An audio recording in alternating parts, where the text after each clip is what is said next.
The Jeffrey Epstein story and saga has taken on a life of its own, and there are still so many unanswered questions surrounding all of it. Spend a few minutes on the internet, and you'll see exactly what I'm talking about, although you probably already have, and you probably have a ton of questions. And there's more information that is coming out little by little. We're starting to learn, and even though Jeffrey Epstein is no longer with us, he died in prison. He may, did he commit suicide? I think that's what they said, right? He committed suicide? All right, we'll go with that. We'll go with that.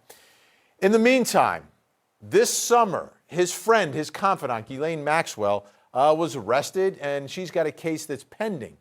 But there's also a lawsuit that's pending involving a woman named Virginia Giuffre. And in that lawsuit, some information came out and some documents. And there's a lot more that we are learning. Let's begin with Ted Rowlands telling us about what happened with the Giuffre lawsuit and what we're learning from that end. Orgies, sex slaves, and high-powered names like Prince Andrew are all part of 2,000 pages of now unsealed documents in the case against Ghislaine Maxwell. Most of the documents are from a 2015 since-settled lawsuit filed by Virginia Giuffre, alleging that Maxwell and Jeffrey Epstein abused and trafficked Giuffre while she was underage. My whole life revolved around just pleasing these men and keeping Ghislaine and Jeffrey happy, Giuffre says in a 2016 deposition. Their whole entire lives revolved around sex. Giuffre, who claims she was recruited by Maxwell when she was 16, says she was sent by both Maxwell and Epstein to please a long list of high-profile men. This is a question Giuffre was asked in her deposition. Other than Glenn Dubin, Stephen Kaufman, Prince Andrew, Jean-Luc Brunel, Bill Richardson, another prince, the large hotel chain owner, and Marvin Minsky, is there anyone else that Ghislaine Maxwell directed you to have sex with? I am definitely sure there is, Giuffre replies, but can I remember everyone's name? Each of the men mentioned have denied any wrongdoing. Also mentioned in the deposition, former President Bill Clinton, who Giuffre claims she saw on Epstein's private island. I remember asking Jeffrey, what's Bill Clinton doing here, kind of thing, and he laughed it off and said, well, he owes me a favor. A spokesperson for former President Clinton released a statement saying, in part, President Clinton has never been to the island. The mention of favors seems to bolster speculation that Epstein may have been essentially blackmailing the rich and famous.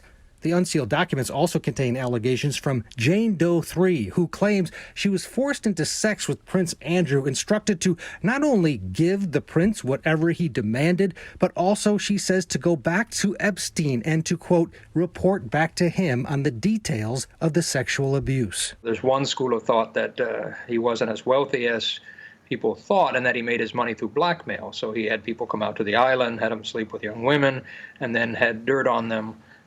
And perhaps exercised his blackmail, not directly, but indirectly, invest with me and I'll manage your money. There hasn't been a lot of hard proof of that, but that's certainly one of the elements. Also in the unsealed documents, emails between Epstein and Maxwell from 2015. It's significant because Maxwell's lawyer told a judge they hadn't connected in more than a decade. In one email full of misspellings, Epstein tells Maxwell to ignore public allegations against her, saying, quote, you have done nothing wrong, and I would urge you to start acting like it. Go outside, head high, not as an escaping convict. Go to parties, deal with it. And tonight, brand new documents have been made available. The deposition of Ghislaine Maxwell. The deposition she didn't want anyone to see. They tried very hard to block it. But finally, it's been unsealed. Let's bring in Court TV special contributor Ashley Banfield, who is with us. Ashley, I want to go through a few parts of this deposition, get your reaction to it. First one I want to take a look at here. Again, this is the deposition. Question, did you train Virginia, speaking about Virginia Giuffre, right, on how to recruit other girls to perform sexual massages? Mr. Paglucca. Objection to the Foreman Foundation. Answer. No, and it's absurd, and her entire story is one giant tissue of lies. And furthermore, she herself has, if she says that, you have to ask her about what she did. Oy. I mean, where do I begin? So, what I find really weird about so much of the 65 pages, I think there were, is how often Ghislaine Maxwell continued to call Virginia Giuffre a liar because Virginia was suing her for calling her a liar. I mean, it's a defamation suit, right? You're defaming me. Don't call me a liar. You're defaming me. And she comes into the deposition and keeps saying, you're a liar. Everything's a lie. Tissues of lies, lies, lies, lies. So she's obviously dug in and continues to believe there's absolutely no consequence to her continuing to call Virginia Giuffre a liar. But what was amazing about it, Vinny, is the number of times that Ghislaine Maxwell was obstructionist in this deposition. In fact, it was so bad that the lawyers for Virginia Giuffre were able to get another deposition on the books because the judge agreed. Yeah, Ghislaine Maxwell just would not answer questions. I mean, baloney stuff like, I don't know, I can't recall, probably not. I mean, the kinds of things that would be so frustrating that if you're Virginia or her lawyers, you get angry, maybe pound the table. However, the opposite happened. Ghislaine Maxwell was angry, so angry that she pounded the table. And according to the New York Times, she pounded it so hard in her explosion over the frustration of having to answer these questions over and over that she knocked the court reporter's computer off the conference table and then had to apologize. That's all in these transcripts. It's amazing. It really is. By the way, if you want just the numbers, this is according to the Miami Herald. It's just such absolutely phenomenal reporting on this case. And in fact, sued to get these documents. Apparently, Giuffre's lawyers asked Maxwell 20 times whether she believed Epstein sexually abused minors and could not get a straight answer. She refused to give a direct answer on that.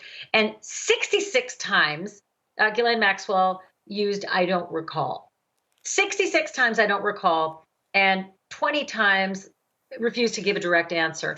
10 times in a row at one point refused to give a direct answer. That's probably why the lawyer said, yeah, you can have another deposition in this case. Exactly. I want to read another part of this because the other thing is our name's going to come out, right? And you see that big black mark? Oh, that's a name that we're not going to find out. Here she is. She says in her answer, I do not believe at any time blank was at any of Jeffrey's homes. I have absolutely no knowledge or otherwise that he was ever there. Question, you don't recall having dinner with him at any of those homes? Answer, again, Virginia is absolutely totally lying. This is a subject of defamation about Virginia and the lies she has told. And one of the lies she told was that President Clinton was on the island where I was present. Absolutely 1,000% that is a flat out total fabrication and lie. Ghislaine is saying President Clinton never there. Yeah, so I think what she was trying to say is that that he wasn't there while she was there, because it's there's a lot of acknowledgement that President Clinton was there. In fact, one of the gardeners or electricians, I think, on the island, Little St. James, had acknowledged that he'd seen President Clinton there. But Ghislaine was asked, "Were you there while President Clinton was there?" And that's when she's saying no, I wasn't. But it's interesting because this whole deposition was, litigated in terms of the release. And even the judge said, I need to give some of the John Does and Jane Does in the deposition time to decide whether they want to be redacted, And there's still 2 left that can decide whether they want to be redacted or not be redacted. And Bill Clinton's name appears in this deposition 4 times, but there's also redactions that appear to be Bill Clinton. It's hard to tell exactly unless you can see the ink, but let's be clear, at no time anywhere in this deposition or otherwise has Virginia Giuffre accused Bill Clinton of anything. If anything, she just says he was friends with Jeffrey Epstein, which, a lot of people are now guilty by association of hanging out with that guy, of hanging out with Jeff Epstein. You don't want to be a friend of Jeff Epstein's now. I remember back in the day, everybody wanted to be a friend of Jeff Epstein because he was the toast of the town in New York City. I remember being at parties with Jeff Epstein, I don't think anybody who wanted to be so friendly back then knew the extent of what he was doing.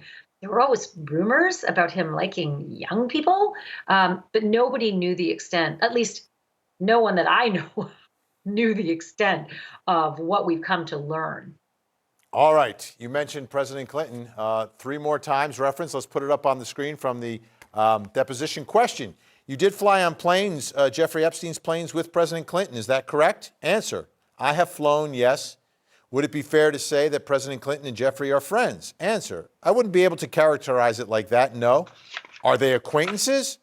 I wouldn't categorize it. He just allowed him to use his plane. I couldn't categorize Jeffrey's relationship.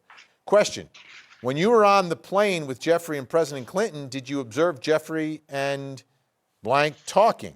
Answer, I'm sure they did. Did they seem friendly? Answer, I don't recollect. I could see she's not giving him anything. Won't give an inch in all of this. No. And if you're still in the camp where you think she's being completely fair and that we're being hard on her, pardon the pun, but she, how do I even say this on TV? Well, I'll tell you what, I'll just read it because it's kind of graphic.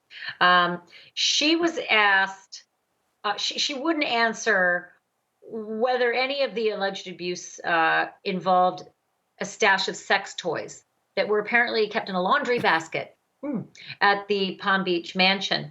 And this was her answer. No, I need you to define a sex toy. I don't have enough knowledge of sex toys. You know, I don't know about you, Vinny, and your knowledge of sex toys, but I can guarantee you that 99% of the people watching us right now, they know what a sex toy is, even if they've never seen one. You just know. These are just things you know, because there's sex and there's toy, and if you put them together, it makes a sex toy. Call me crazy. Someone's going to take that clip and put it out of context, you know. It's going to happen. I think I just became a TikTok. Are there any other names that came out in all of these pages other than President Clinton? So this is what we really were expecting, would happen, and it didn't. In fact, I'm not sure if the President Clinton mentions were accidentally forgotten or missed in the redactions. I'm not 100% sure because, like I said, his name appeared 4 times. But again, there are a lot of people who are very political about the Epstein story, and they like to really throw, Bill Clinton in there. But there's no accusation by this person who seemed to be among the ranks for a long time, Virginia Giuffre, about any abuse at the hands of Bill Clinton. And she knows who he is. She's American. She knows who Bill Clinton is. He was her president. But she did name a lot of other people, but, people we had thought, other than just sort of being thrown out there because of the accusations of it, we thought we'd get names in this depo. And, we really didn't get the goods on people like former Senator of Maine, George Mitchell, former New Mexico Governor Bill Richardson, a modeling scout named Jean-Luc Brunel, who had some pretty racy, gross, phone messages about wanting massages with, I don't know, they did math like 18 minus 8 or something like that. And hotel magnate Tom Pritzker, New York hedge fund manager Glenn Dubin, who you mentioned, and of course, England's Prince Andrew. So nothing, like we were really hoping that we'd get at least a little more information, but because of all the redactions, we can't be certain exactly who is who in these allegations. But it was really interesting to hear. I mean, interesting. That's a euphemism for ridiculous. To hear Ghislaine Maxwell's answers to Ms. Maxwell, why is a 17-year-old Virginia Giuffre photographed with Prince Andrew with his arm around her waist and hand on her midsection in your London flat, and you're in the background of the picture? And she just really couldn't answer and was very, deflective, again, obstructionist. I have no knowledge of that photograph, and I just don't know I don't know anything about it. Come on. You can't say, it's your apartment that's in the picture. You're in the picture. The prince is in the picture. A 17-year-old Virginia's in the picture, snuggled up next to the prince with his hand around her waist, and she's wearing a very small tank top, and his hand is right underneath her breast around her midsection. It's not a comfortable picture.